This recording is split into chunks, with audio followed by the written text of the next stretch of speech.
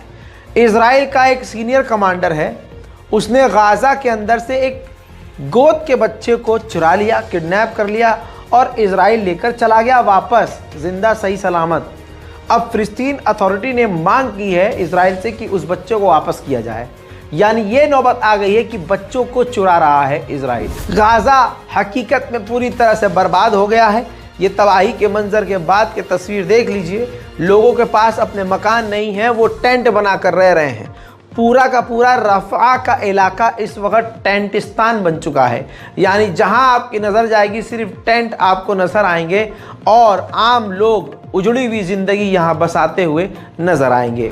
उधर में दोस्तों, कोलंबिया के प्रेसिडेंट ने अपने देश के आर्टिस्ट से और आर्टिस्ट कम्युनिटी से कहा है कि अपने देश के अंदर इजराइल के जेनोसाइड के ख़िलाफ़ बड़े से बड़ा प्रोग्राम रखिए। फिलहाल इस रिपोर्ट में इतना ही। इससे पहले जो रिपोर्ट्स अपलोड हुई हैं जाकर ज़रूर देखिए और इंतज़ार कीजिए हमारे अगले अपडेट का, जो कि कुछ ही देर में आने वाला है।